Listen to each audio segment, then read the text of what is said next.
नमस्कार. सणहर्षाचे या मालिकेमध्ये आपणा सर्वांचं मनपूर्वक स्वागत. मार्गशीर्ष संपून पौष सुरू झाला आणि आली मकर संक्रांत. संक्रांत म्हणजे स्थित्यंतर किंवा स्थलांतर, म्हणजेच एका स्थितीतून किंवा स्थलातून दुसऱ्या स्थितीत किंवा स्थलात जाणं. सूर्य या दिवशी धनु राशीतून मकर राशीत स्थलांतर करतो आणि म्हणून ही मकर संक्रांत. सूर्य हा दर 30 दिवसांनी 30 अंशांची एक रास पुढे सरकतो. त्याच्या या राशी बदलाला सूर्य संक्रांत किंवा सूर्य संक्रमण असं म्हणतात. सूर्य एका वर्षात 12 राशीतून भ्रमण करतो आणि त्यामुळे वर्षभरात एकंदरीत 12 संक्रांती येतात. मात्र सर्व संक्रांतींमध्ये मकर संक्रांतीला विशेष महत्त्व आहे. मकर संक्रांतीच्या आधी येते ती म्हणजे भोगी. भोगीला सूर्य धनु राशीत असतो आणि संक्रांतीला तो धनु राशीतून मकर राशीमध्ये प्रवेश करतो. सूर्य ज्या महिन्यामध्ये धनु राशीत असतो त्या महिन्याला धनुर्मास किंवा धुंधुर्मास असं म्हटलं जातं. मकर संक्रांतीच्या आदल्या दिवशी येणारा भोगी हा सण म्हणजे धनुर्मासाचा शेवटचा दिवस असतो. धनुर्मास हे खरं तर महिनाभर करण्याचं व्रत आहे. या महिन्यामध्ये आधी देवाला भोग चढवून मग ते अन्न प्रसाद म्हणून प्राशन करायचं असतं. भोगीच्या दिवशी या व्रताचं खरं तर समापन असतं. जर धनुर्मास पूर्ण महिनाभर पाळता आला नाही तर किमान भोगीच्या दिवशी भोग्य पदार्थांचा नैवेद्य देवाला दाखवला जातो. आता हा भोगी हा सण सगळ्यांच्या आरोग्यासाठी कसा महत्त्वाचा आहे हे समजून घेऊया. भोगी हा सण हेमंत ऋतूमध्ये येतो. सूर्याने 12 डिसेंबरला जरी उत्तरायणाला सुरुवात केली असली तरी हवेमध्ये मोठ्या प्रमाणात गारठा असतो. रात्री थंडी जास्त असते आणि रात्रीही मोठ्या असतात. त्याने काय होतं तर जठराग्नी हा त्या शीतलतेमुळे थंडाव्यामुळे नाभीस्थानी कोंडला जातो आणि त्यामुळे सकाळी लवकर भूक लागते. आरोग्याचा नियम काय आहे तर भूक लागल्याशिवाय खाऊ नये आणि भूक लागल्यावर खायला विलंब करू नये. त्यामुळे अग्नीला इंधन हवंय आणि जठराग्नीचं इंधन म्हणजे अन्न. आता जर ते वेळेवर मिळालं तरच शरीर बलवान आणि मन देखील ताजतवानं राहील. जर दिरंगाई झाली तर हाच अग्नी आपल्या शरीरातला रस रक्त हे सगळे धातू यांचा नाश करेल. म्हणून मग धनुर्मासामध्ये प्रातः एव म्हणजे सूर्योदय झाल्यावर आहार घेतला जातो. मग आरोग्याच्या दृष्टीने ते हितकर असतं. म्हणून मग काय सांगितलंय तर हे अन्न ताजं अन्न तयार करा आणि हे अन्न ज्यांनी आपल्याला दिलंय ते इंद्र, वरुण, अग्नी, सूर्य अशा सर्व देवतांना आधी ते अर्पण करा आणि मग हा नैवेद्य दाखवलेलं हेच अन्न प्रसाद म्हणून ते भक्षण करा. हे ऊर्जित अन्न आपल्याला ऊर्जावान करतं, बलवान करतं. म्हणून हे व्रत आपल्या आरोग्यासाठीच आपल्या पूर्वजांनी सांगितलेलं आहे. प्रकृतीने दैवाने जे जे काही दिलेलं आहे ते भोग त्यांना न देता जो स्वतः उपभोगतो तो स्तेन म्हणजे चोर ठरतो असं भगवद्गीतेत म्हटलेलं आहे. त्यामुळे धनुर्मासामध्ये सकाळी सकाळी ताजं अन्न आधी सूर्याला अर्पण करून मग सेवन केलं जातं. भोगी हा त्याचा समापन दिन.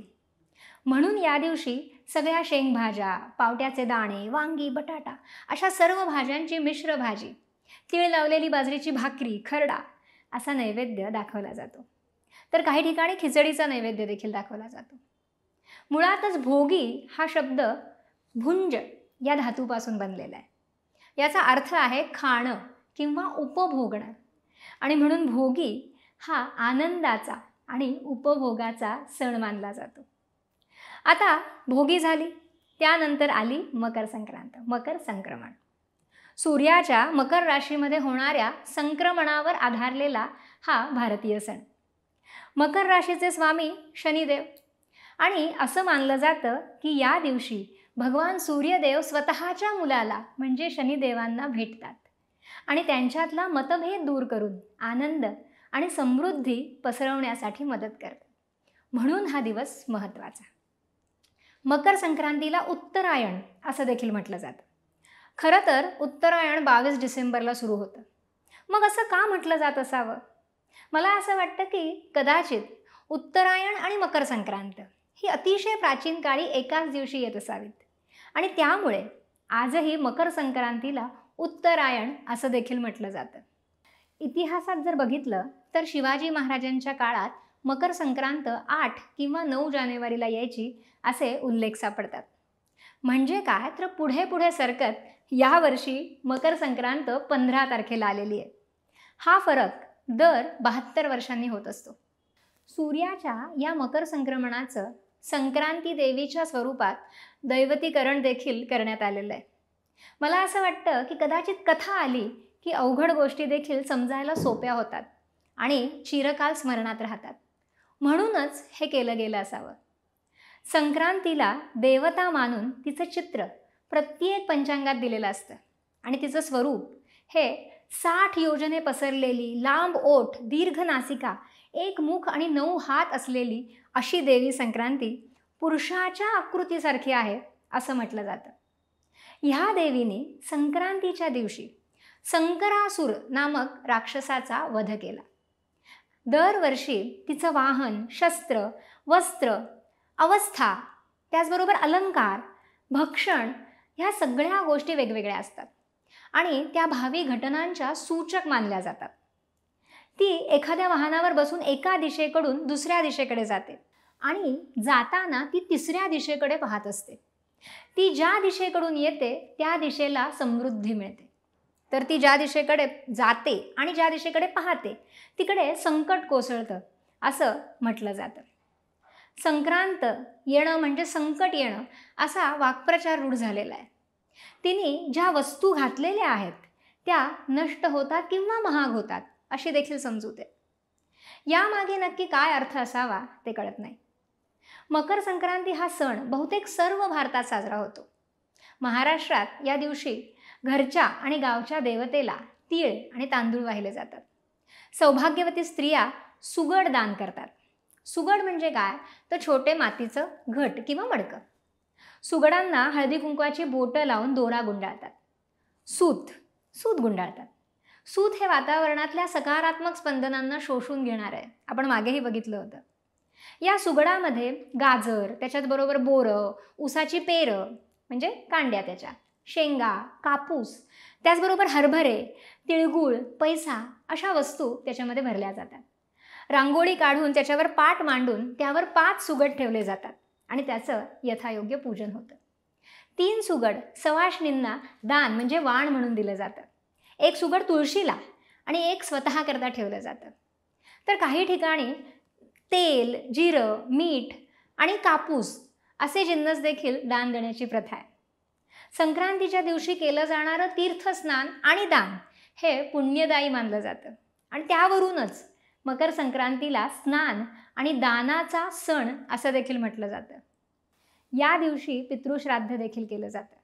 मकर संक्रांतीच्या दिवशी गंगा माता ही कपिल मुनींच्या आश्रमातून भगीरथाच्या मागे जात समुद्राला भेटली होती अशी लोकधारणा आहे आणि म्हणून या दिवशी गंगा स्नानाला विशेष महत्त्व आहे. या दिवशी उत्तरेमध्ये प्रयाग, गंगासागर या ठिकाणी प्रचंड मेळे भरतात. दक्षिणेत देखील तिनेवेल्ली जिल्ह्यातून वाहणाऱ्या ताम्रवर्णी नदीत स्नान करण्यासाठी आणि वेदारण्यम इथे समुद्र स्नानासाठी मोठी यात्रा असते. द्रोणाचार्यांची पत्नी, तिचं नाव कृपा, हिला दुर्वास मुनींनी संक्रांतीच्या व्रताचं विधान सांगितलं होतं आणि तिने ते यथासांग आचरल्यानंतर तिला पुत्र आणि ऐश्वर्य प्राप्त झालं अशी कथा प्रचलित आहे. आणि त्यामुळे मकर संक्रांतीच्या दिवशी काळ्या तिळांचा कल्क म्हणजे वाटण लावून तिलयुक्त उदकाने स्नान करावं असं शास्त्र सांगतं. उत्तरायणामध्ये नेहमी तिलदान द्यावं. शिवमंदिरामध्ये तिळाच्या तेलाचे दिवे लावावे असा प्रघात आहे. यामुळे आपल्याला विशेष लाभ होतो. महाराष्ट्रामध्ये संक्रांतीला आपण आप्तस्वकीयांना, मित्रमंडळींना तिळगुळ देतो. म्हणजे तिळाचे लाडू किंवा वड्या किंवा तिळाचा हलवा हा वाटून तिळगुळ घ्या आणि गोड बोला असं म्हणण्याची आपल्याकडे पद्धत आहे. आता हिवाळ्याच्या दिवसात हा तीळ आणि गुळ याच्यापासून बनलेले पदार्थ आपल्या शरीराला उष्णता देतात. म्हणूनच हे आपल्याला सांगितलेलं असणार आहे. तीळ गूळ याची आपण पोळी बनवतो, गुळपोळी. तसंच काही भागात शेंगदाण्याची पोळी देखील बनवली जाते. दाण्याची चिक्की, तिळाची चिक्की, गजक असे पदार्थ देखील लोकांना खूप आवडतात. मकर संक्रांतीपासून रथसप्तमीपर्यंत आपण सगळेजण हळदी कुंकू करतो आणि मग या वेळेला सौभाग्य वाण देण्याची प्रथा आपल्याकडे दिसून येते. नवीन लग्न झालेली सून ही पहिल्या वर्षी हळदी कुंकवाचं म्हणजे सौभाग्याचं वाण देते. हा सण म्हणजे खरं तर स्नेहवर्धनाचा सण आहे. सामाजिकदृष्ट्या देखील आपले नातेसंबंध हे स्नेह आणि माधुर्ययुक्त असावेत असंच हा सण आपल्याला सांगतो. कोकणामध्ये सुवासिनी आपल्या घरचे तांदूळ दुसऱ्यांच्या घराच्या आधणात शिजवतात आणि दुसऱ्यांच्या घरात असोद्या नारळ सोडण्याची प्रथा तिथे आहे. याच्यातूनच सामाजिक बंध दृढ करण्याचाच प्रयत्न दिसून येतो. मकर संक्रांत हा एकमेव सण असा आहे ज्याच्यामध्ये काळा रंग आवर्जून वापरला जातो. या सणाला काळा रंग घालण्यामागचं शास्त्रीय कारण म्हणजे हिवाळाच असेल. काळा रंग उष्णता शोषून घेतो आणि म्हणून संक्रांतीला काळे कपडे परिधान करण्याची पद्धत पडली असावी. या सणाला घरात आलेल्या नव्या सुनेला हलव्याचे दागिने घातले जातात आणि जावयाला देखील तिळगुळ आणि आहेर केला जातो, त्याचं कोडकौतुक केलं जातं. जन्मभर संसारात गोडवा राहावा हाच यामागचा उद्देश असेल. तसंच लहान मुलांना म्हणजे अगदी 1 वर्षापासून 5 वर्षांपर्यंत त्या मुलांचं बोरन्हाण करण्याची पद्धत आहे. लहान मुलांचा हा खरं तर कौतुक सोहळाच असतो. बोरन्हाण म्हणजे काय तर लहान मुलांना हलव्याचे दागिने घालायचे, पाटावर बसवून त्यांचं औक्षण करायचं आणि मग बोरं, उसाचे तुकडे, हरभरे, मुरमुरे, बत्तासे, त्याचबरोबर हलवा, तिळाच्या रेवड्या आणि गोळ्या, बिस्किटं अशा सगळ्या पदार्थांना एकत्र करून बाळाच्या डोक्यावरून त्याला अशी अंघोळ घालायची. घरातले आजूबाजूचे सगळेच बालगोपाळ त्यावेळेला आलेले असतात आणि मग ही सगळी मुलं त्या गोळ्या, ते सगळे पदार्थ वेचून वेचून एकत्र खातात, खूप मजा करतात. शास्त्राप्रमाणे जर बघितलं तर या कालावधीत वातावरणात अनेक बदल होत असतात. लहान मुलांना या बदलत्या ऋतूची बाधा होऊ नये म्हणूनच या काळात निसर्गाने दिलेली सगळी फळं त्यांच्या सवंगड्यांसह मज्जा करत त्यांनी वेचून खावीत असंच शास्त्राला वाटत असावं.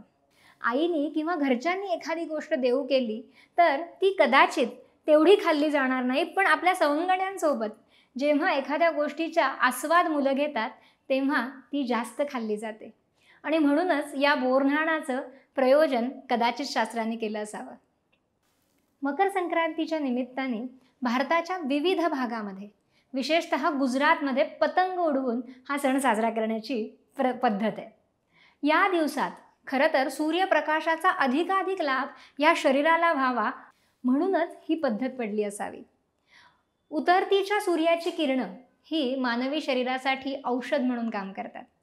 त्यामुळे पतंग उडवणाऱ्यांच्या शरीराला हा सूर्यप्रकाश मिळतो, त्यामुळे रोगप्रतिकार क्षमता वाढते आणि शरीर निरोगी राहतं. मकर संक्रांती ही पिकाची कापणी, त्यानंतर होणारी पेरणी या दरम्यानच्या कालावधीत येणारा सण आहे. पिकांच्या चांगल्या उत्पादनासाठी, देवाचे आभार मानण्यासाठी आणि शेतकऱ्यांवर सदैव कृपा कर अशी मागणी करण्यासाठी हा सण साजरा केला जातो. या दिवशी शेतकऱ्यांवर सदैव कृपा राहावी म्हणून सूर्यदेवाची तसंच शेतात वापरल्या जाणाऱ्या अवजारांची म्हणजे नांगर, कुदळ, शिवाय बैल यांची देखील पूजा केली जाते. वर्षभरात 12 संक्रांती होतात, पण भारतीयांच्या दृष्टीने मकर संक्रमणाला विशेष महत्त्व आहे. कारण या संक्रमणापासून सूर्याच्या उत्तरायणाला प्रारंभ होतो आणि आपण उत्तर गोलार्धावर राहणारे असल्यामुळे उत्तरायणामध्ये आपल्याला अधिकाधिक प्रकाश आणि उष्णतेचा लाभ होतो.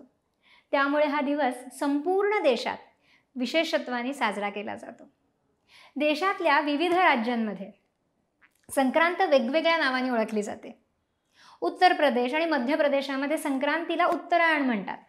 उत्तर भारतात या दिवशी डाळ आणि तांदळाच्या खिचडीचा नैवेद्य दाखवला जातो आणि म्हणूनच तिथे संक्रांतीला खिचडी संक्रांती असंही म्हणतात. बंगालमध्ये या दिवशी काकवीत तीळ घालून बनवलेला तिळुआ आणि तांदळाच्या पिठात तूपसाखर घालून केलेला पिष्टक हे पदार्थ विशेषत्वाने खाल्ले जातात. आणि म्हणूनच याला तिळुवा संक्रांती किंवा पिष्टक संक्रांती असंही म्हटलं जातं. पंजाब आणि हरियाणामध्ये संक्रांत लोहरी नावाने ओळखली जाते. त्यावेळी सूर्य आणि अग्नीची पूजा करण्याचा तिथे प्रघात आहे. यावेळी लोहरी म्हणजे शेकोटी ती पेटवली जाते. त्याभोवती नाचगाणी केली जातात. शेकोटीमध्ये तीळ, रेवडी, शेंगा अशा गोष्टी वाहिल्या जातात. एकमेकांना वाटल्या जातात. सौभाग्य आणि समृद्धीचंच त्या प्रतीक मानल्या जातात. तामिळनाडूसह तेलंगणा, आंध्र प्रदेश आणि आजूबाजूच्या इतर राज्यांमध्ये पण याच वेळी 3 दिवस पोंगल हा उत्सव साजरा होतो. या उत्सवामध्ये भाताची खीर ही विशेषत्वाने केली जाते. पहिल्या दिवशी इंद्राप्रित्यर्थ भोगी पोंगल किंवा इंद्र पोंगल साजरा होतो. दुसरा दिवस सूर्याप्रित्यर्थ सूर्य पोंगल किंवा थाई पोंगल म्हणून मनवला जातो. आणि तिसऱ्या दिवशी गायींसाठी मट्टू पोंगल हा साजरा केला जातो. प्रसिद्ध जलीकट्टू हा खेळ या दरम्यान खेळला जातो. खरं तर कृषी संस्कृतीमध्ये ह्याला खूप महत्त्वाचं स्थान आहे. तसंच आता आसाममध्ये हा बिहू नावाने साजरा केला जातो. तिथे हा पीक कापणीचा सण असतो. शेतात शेकोटी पेटवून आजूबाजूला लोक जमा होतात आणि मग त्या शेकोटीभोवती एकत्र नाचगाणी करतात. तिथे असणारे कोळी बांधव हे देखील यावेळेला एकत्रित येऊन मासे पकडण्याचा खेळ खेळतात. तर इथे केरळ आणि कर्नाटकामध्ये या दिवसाला संक्रांतीच म्हटलं जातं. पश्चिम बंगालमध्ये यावेळी गंगासागराची यात्रा असते. एकंदरीतच नव्याची सुरुवात, संक्रमणाचा जल्लोष आणि एकमेकांमधील देवाणघेवाण, कृषी संस्कृतीतलं समर्पण भाव या अर्थाने हा सण सर्वत्र साजरा केला जातो. देशभरामध्ये सगळीकडेच हा सकारात्मकतेचा सण मानला जातो. उत्तरायण पर्वाची वाट पाहणाऱ्या भीष्म पितामहांनी देखील उत्तरायण सुरू झाल्यानंतरच आपला देहत्याग करणं पसंत केलं होतं. म्हणजेच हे दिवस किती महत्त्वाचे असतील हे तुम्ही समजून घ्या. संक्रांतीनंतर येते ती म्हणजे किंक्रांत. संक्रांती देवीनी मकर संक्रांतीच्या दुसऱ्या दिवशी किंकरासूर नावाच्या राक्षसाला ठार केलं आणि त्याच्या जाचातून प्रजेला मुक्त केलं. म्हणून हा दिवस किंक्रांत म्हणून आपण ओळखतो. पंचांगामध्ये हा दिवस करी दिन म्हणून दाखवलेला असतो. आता करी दिन म्हणजे अशुभ दिवस अशी पूर्वापार मान्यता आहे. 6 प्रकारचे करी दिन आपल्याला सांगितलेले आहेत. पहिला करी दिन म्हणजे संक्रांतीचा दुसरा दिवस किंक्रांत. याला संक्रांत करी दिन म्हणतात. सूर्य किंवा चंद्रग्रहणाच्या दुसऱ्या दिवशी देखील ग्रहण करी दिन असतो. फाल्गुन पौर्णिमा अर्थात होळीच्या दुसऱ्या दिवशी हुताशनी करी दिन असतो. सूर्याचं दक्षिणायन किंवा उत्तरायण सुरू झाल्यावर दुसऱ्या दिवशी देखील करी दिन पाळला जातो. म्हणजे 22 जून आणि 23 डिसेंबर या दिवशी अयन करी दिन हा पाळला जात असतो. तसंच वैशाख अमावस्या म्हणजे शनिश्चर जयंती याच्या दुसऱ्या दिवशी देखील करी दिन असतो. काही ठिकाणी गौरी विसर्जनाचा दुसरा दिवसही करी दिन मानला जातो. तसंच दिवाळी भाऊबीजेचा दुसरा दिवस हा देखील करी दिन म्हणून पाळला जातो. अर्थात मोठ्या बदलाच्या दिवसानंतर दुसऱ्या दिवसावर त्याची छाया असते म्हणजेच तो करी दिन असतो. म्हणून मग त्या दिवशी काय करावं तर शांत राहावं, विश्रांती घ्यावी. कदाचित शिणवठा थकवा जावा यासाठीच शास्त्राने या दिवसाचं प्रयोजन केलं असावं. हिंदू सण आणि उत्सवांची रचना जर बघितली तर ती अतिशय प्राचीन काळी झाली आहे. त्यावेळी आजसारखी भौतिक साधनं नव्हती. शिवाय आपली संस्कृती ही शेतीप्रधान आहे आणि त्यामुळे ऋतुमानानुसार काय पिकवावं, काय खावं, घराच्या परिसरात कोणकोणत्या वनस्पती असाव्यात की ज्यामुळे आपल्याला आरोग्य मिळेल याचाच समग्र विचार या सणांच्या रचनेमध्ये दिसून येतो. ऋतूंप्रमाणे आहारात बदल केला की शरीराचं आरोग्य चांगलं राहतं. हे सोपं तंत्र आपल्याला सण शिकवतात. एकमेकांना भेटून वस्तूंची नव्हे तर आनंदाचीच देवाणघेवाण खरं तर आपण करत असतो. शरीराचं, मनाचं आरोग्य चांगलं ठेवणं हाच उद्देश सण आणि उत्सवांच्या रचनेच्या मागे दिसून येतो. शेतीच्या कामाच्या वेळापत्रकानुसार तसंच ऋतूंवर आधारित असं हे खरं तर गणित आहे. तर हे गणित आपल्या जीवनात अंगीकारूया आणि कायम निरोगी राहूया. भोगीच्या दिवशी परमेश्वराला भोग चढवूया आणि मग त्याचा प्रसाद म्हणून उपभोग घेऊया. संक्रांतीच्या दिवशी एकमेकांना तिळगुळ देऊया आणि आपल्या नात्यामध्ये गोडवा आणूया. आणि किंक्रांतीच्या दिवशी शांत आणि समाधानाचा अनुभव घेऊया.